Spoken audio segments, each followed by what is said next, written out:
Selamat sore, kita masuk di kuliah teori kembali, kuliah teori manajemen jaringan. Kali ini kita akan membahas tentang apa itu routing, terus kemudian jenis-jenisnya apa, terus kemudian bagaimana caranya, kita akan bahas pada hari ini. Jadi pada prinsipnya seperti gambar background tadi ya di sini. Jadi dengan routing itu menghubungkan jaringan-jaringan seluruh dunia ya, sehingga seluruh dunia bisa saling bertukar informasi, bisa saling bertukar data ya karena jasanya routing. Jadi pada prinsipnya antar jaringan itu tidak bisa melakukan komunikasi ya. Jadi tidak bisa secara otomatis melakukan komunikasi. Jadi untuk mengkomunikasikan antar jaringan kita butuh peralatan tambahan yang dinamakan router ya, router. Nah, di dalam router itu ada nama fungsi yang namanya routing yang bertanggung jawab apa?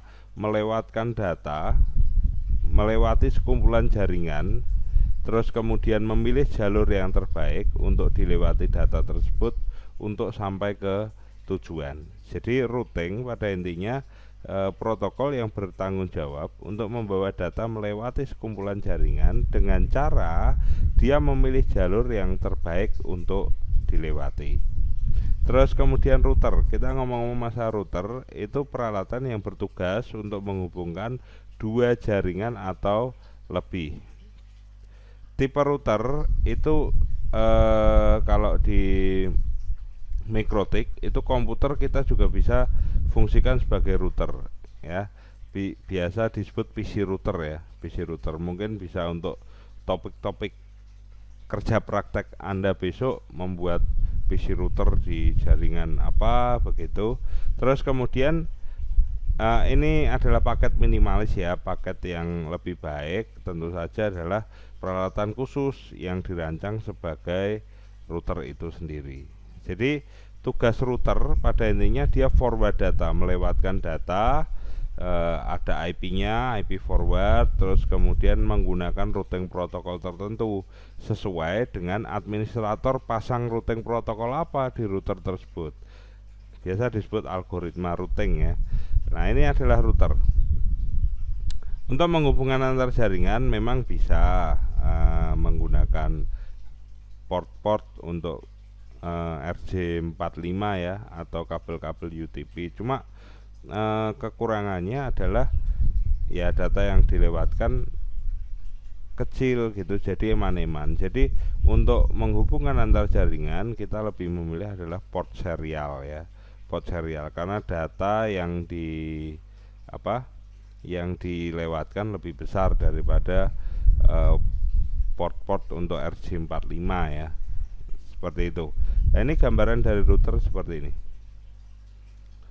Terus kemudian terus kabel UTP untuk apa? Untuk jaringan lokal itu lebih cocok gitu. Kita ngomong-ngomong masalah komputer router ya, komputer router atau PC router ya.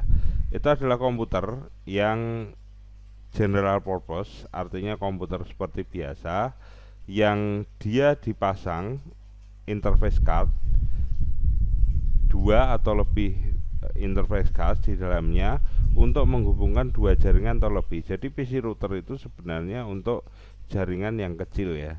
Terus sehingga kalau sudah dipasang dua interface card, NIC card atau lebih kerennya LAN card ya kan, sehingga dia bisa meneruskan paket dari satu jaringan ke jaringan yang lain. Tetapi di motherboard yang sekarang itu slot untuk LAN card itu hanya satu, sehingga satu PC yang difungsikan sebagai PC router itu hanya dapat menghubungkan dua jaringan. Karena apa? Karena dia hanya mempunyai dua IP. Terus kemudian untuk jaringan kecil, interface atau NIC card atau LAN cardnya itu memungkinkan ya untuk satu PC router itu dipasang dua jaringan dua LAN card sehingga menghubungkan dua jaringan. Tetapi untuk jaringan yang lebih besar itu tidak efisien gitu. Jadi untuk komputer router ini memang cocoknya untuk LAN yang kecil, tipe LAN yang kecil. Terus kemudian untuk ini, untuk komputer router kita juga bisa memasang modem ya, modem untuk koneksi internetnya. Terus kemudian prinsip dari routing ya, kita kan sudah belajar kemarin di praktikum routing. Supaya router bisa meneruskan data dari komputer satu ke jaringan yang lainnya, maka diperlukan yang namanya gateway ya, default gateway. Pintu keluar dari jaringan itu di mana? Jadi IP-nya harus jelas ya, karena gateway harus punya IP, IP-nya harus jelas. Biasanya gateway ya, gateway itu disetting alamat pertama setelah net ID. Jadi kalau net ID-nya adalah 0 ya, alamat 0, berarti gateway-nya adalah alamat pertama, atau alamat terakhir sebelum broadcast ID. Kalau broadcast ID-nya contohnya 255, berarti gateway-nya dipasang 254 di alamat 254. Nah, itu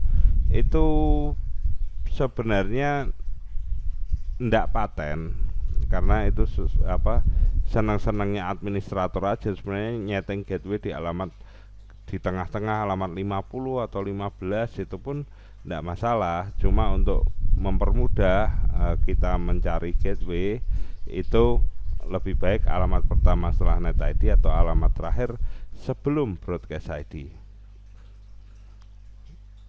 Nah, jika kita tidak setting default gateway, maka LAN itu tidak akan berkoneksi dengan jaringan lainnya, ya hanya di satu jaringan aja, seperti itu.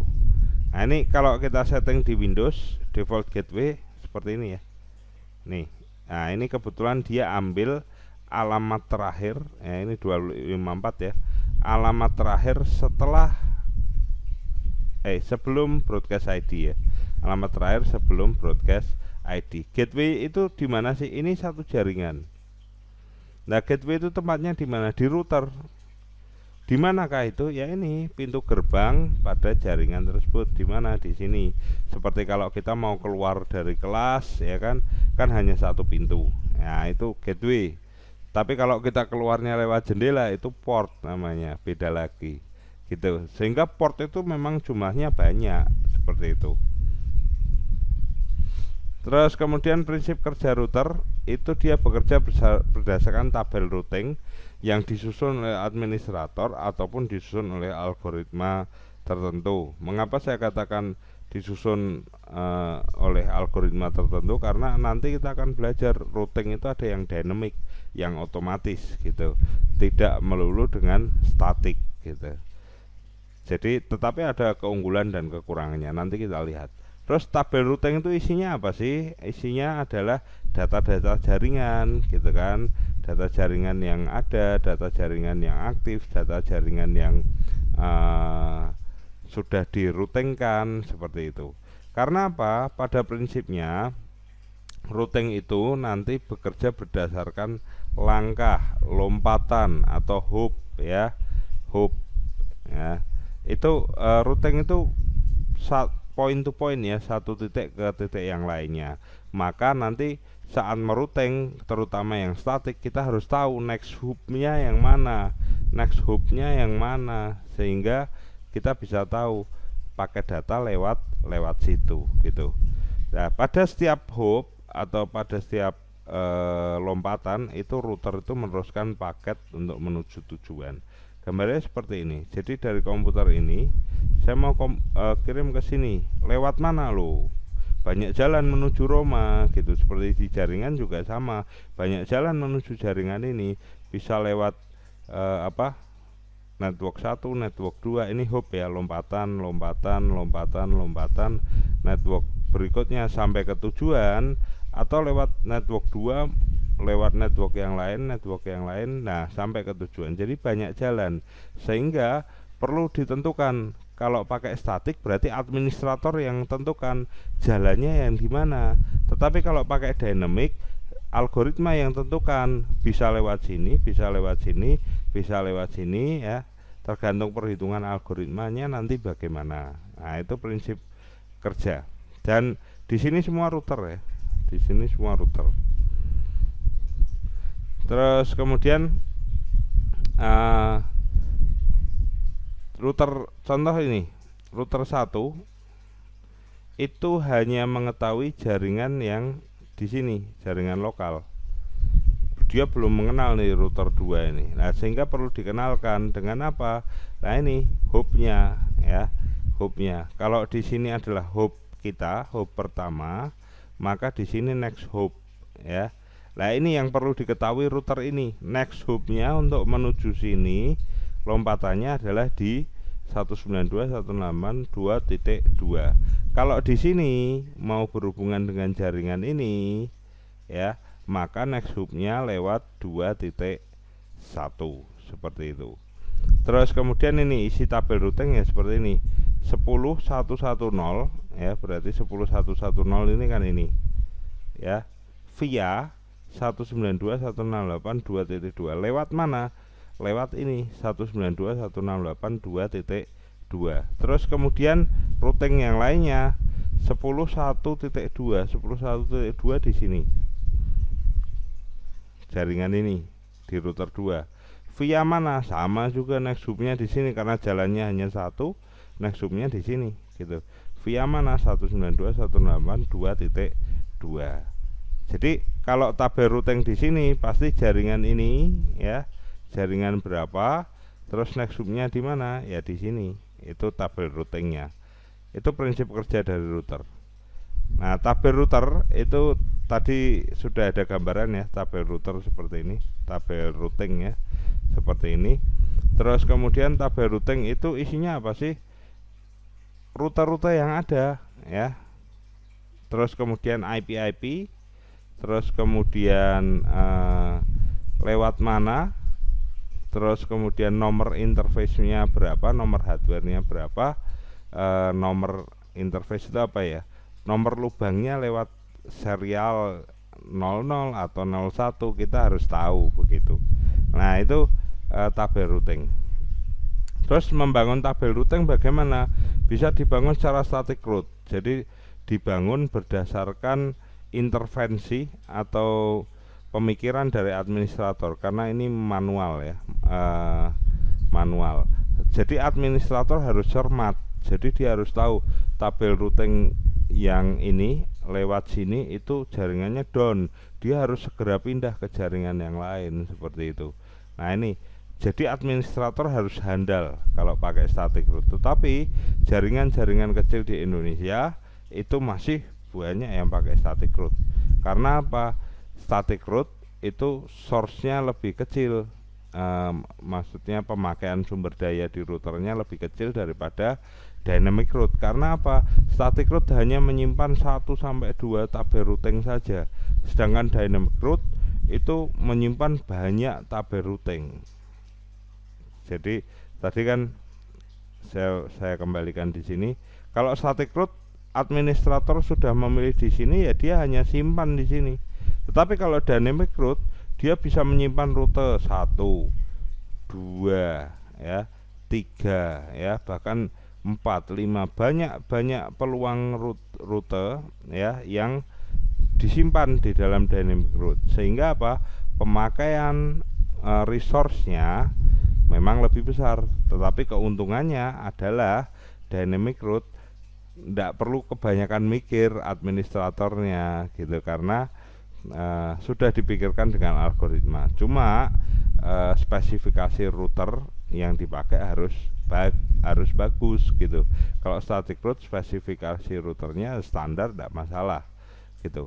Terus kemudian algoritma di dynamic route ada dua, distance vector dan link state ya, nanti kita lihat. Nah, kita lihat di static route. Static route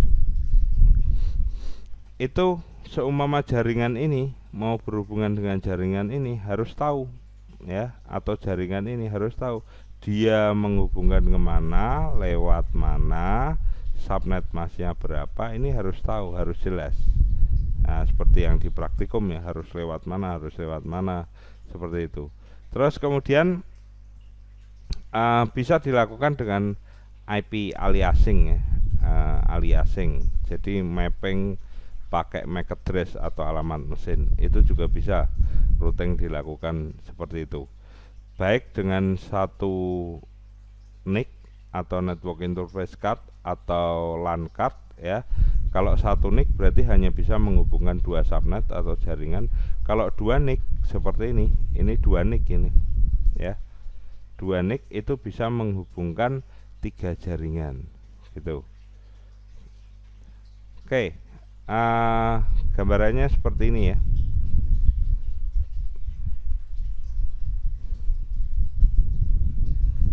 Terus cara kerja static route itu semua jaringan itu harus dikenalkan karena satu persatu ya, satu persatu.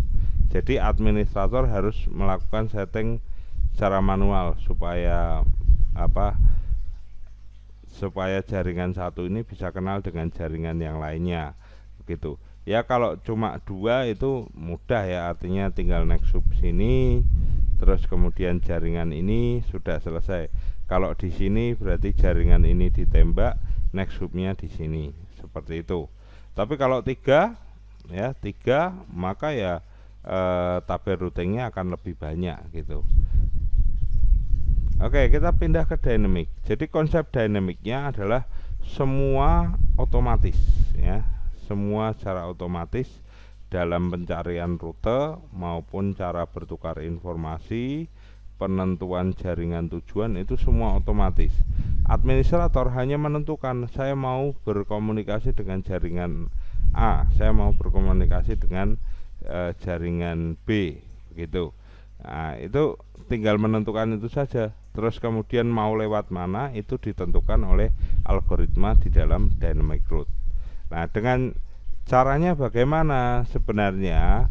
Mengapa bisa otomatis seperti itu? Setiap 30 detik sekali router-router itu akan mengirimkan paket hello ya. Paket hello artinya paket ping. Dia akan ngeping ke semua jaringan, mana jaringan yang hidup, mana jalur yang tepat untuk melewatkan data ini gitu. Sehingga kalau ada satu rute mati, dia bisa cari rute yang lainnya. Nah, itulah yang menyebabkan pemakaian sumber daya router kalau kita menggunakan dynamic route itu lebih besar daripada pakai static route. Tetapi coveragenya dynamic route itu seluruh dunia ya, sangat besar ya, bukan hanya jaringan kecil menengah tapi jaringan yang besar. Nah, dynamic route itu ada beberapa banyak jenisnya ya, banyak jenisnya ini dynamic route ya, ada IGP, IGRP, RIP, IS, OSPF, IGRP, BGP dan sebagainya macam.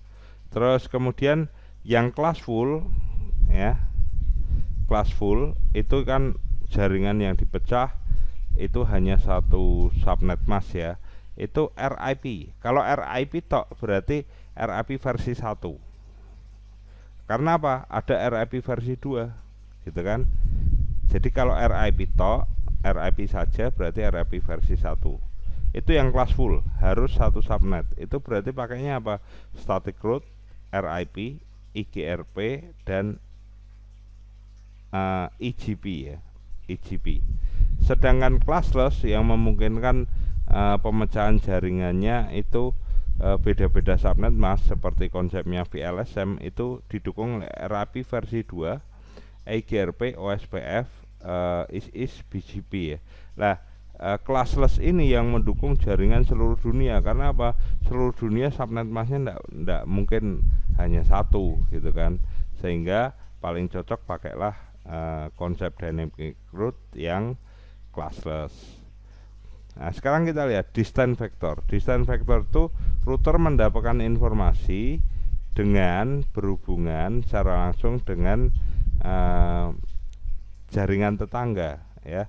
Dia selalu ngecek jaringan tetangga. Terus kemudian berdasarkan informasi tetangga tersebut dia mengolah tabel routing gitu. Jadi seumpama dia punya dua tetangga ya, berarti dia akan bertanya ke tetangga A, tetangga B untuk apa? Diolah menjadi suatu tabel routing.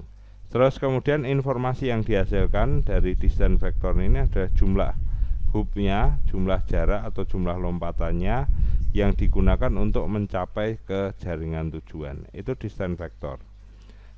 Distance vector yang pakai distance vector, algoritma distance vector ya RIP, IGRP, IGRP ya, EIGRP dan BGP.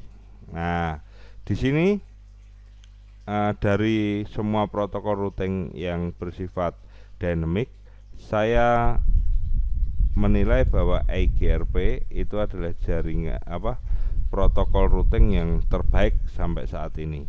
Tetapi kekurangannya adalah dia license-nya Cisco. Jadi kalau tidak pakai router Cisco ya tidak bisa terapkan IGRP ini. Dan ini adalah protokol routing untuk jaringan yang sangat besar gitu. Kalau jaringan kecil menengah apa Pak? Ya ini RIP ya. RIP versi 2 dan nanti kita bisa pakai di algoritma yang satunya itu yang namanya OSPF. Kita lihat nanti. Terus kemudian cara kerjanya, administrator hanya memasukkan network address tujuan, sudah secara otomatis dia akan update tabel routing sendiri. Jadi kalau saya berada di router ini, saya cuma nembak, saya hanya mau berhubungan dengan 10.1.3, sudah selesai. Tidak perlu mikir next hop ya, next hop subnet masnya berapa, tidak perlu ya, cuma menentukan ini saja. Itu adalah distance vector. Nah sekarang link state.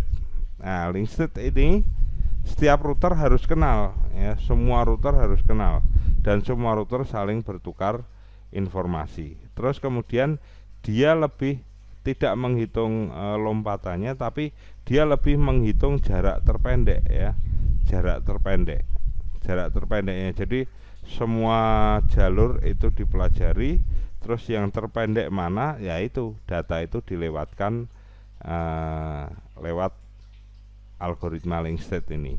Contohnya adalah OSPF yang seperti saya tadi ceritakan. Jadi kalau IGRP itu hanya punya Cisco, kalau OSPF algoritma protokol routing OSPF itu universal ya, semua router bisa pakai OSPF. Jadi mau pakai MikroTik, pakai Cisco juga bisa, pakai Juniper, pakai Huawei ya kan, semua bisa pakai OSPF karena ini juga mendukung jaringan besar ya, jaringan besar. Cuma memang lebih cepat IGRP daripada OSPF. Terus kemudian pemakaian resource atau sumber daya atau memori atau prosesor routernya itu lebih rendah ya, lebih rendah IGRP daripada OSPF. OSPF ini pemakaian resource-nya sangat tinggi gitu, tetapi juga cepat gitu kan. Terus kemudian setelah mencari jalur terpendek, contoh dari router 1 mau ke router 5, dia akan cari jarak terpendek gitu. Oh lewat router 2 atau lewat router 4. Kalau lewat router 2 nanti berapa jaraknya, kalau lewat router 4 berapa, kalau lewat router 3 berapa. Nah itu dihitung, nanti yang paling pendek itu dikirimkan, lewatlah ke router 5. Jadi contohnya, oh yang terpendek itu lewat router 2 terus langsung router 5. Berarti dia akan mengirimkan data itu ke router 2 berikutnya ke router 5. Jadi kita lihat perbedaan statik dan dynamic. Jadi fungsinya itu pakai protokol IP statik. Kalau routing dynamic itu interrouting protokol ya, sampai ke dalam-dalamnya dia menyimpan. Terus kemudian routing statik itu tidak dapat membagi informasi routing. Karena apa? Ya hanya satu routing saja yang disimpan gitu kan. Kalau routing dynamic dia membagi informasi, saling berbagi informasi dengan router tetangga seperti itu. Saling ngeping, terus kemudian berbagi informasi gitu secara otomatis. Terus kemudian routing tabel di static route itu dibuat dan dihapus secara manual oleh administrator, sehingga intervensi administrator sangat tinggi di sini. Tetapi kalau routing dynamic itu routing tabel itu dibuat dan dihapus secara dinamis atau secara otomatis oleh router itu sendiri. Terus kemudian routing static itu sebenarnya tidak menggunakan routing protokol karena apa? Kita sudah menentukan satu rute di situ. Tetapi kalau di routing dynamic itu banyak protokol ya, RIP, OSPF, EGRP dan kawan-kawannya. Terus kemudian routing static didukung oleh ya mayoritas router juga mendukung sih, Cuma lebih banyak router-router yang mendukung routing dynamic zaman sekarang ya. Zaman sekarang lebih banyak yang mendukung routing dynamic daripada routing static. Oke, itulah pembelajaran kita tentang routing gitu. Untuk prakteknya bagaimana merouting dan kawan-kawannya kita coba di kelas praktikum. Saya kira sampai sekian kuliah manajemen jaringan kita pada sore hari ini. Saya ucapkan selamat sore semuanya.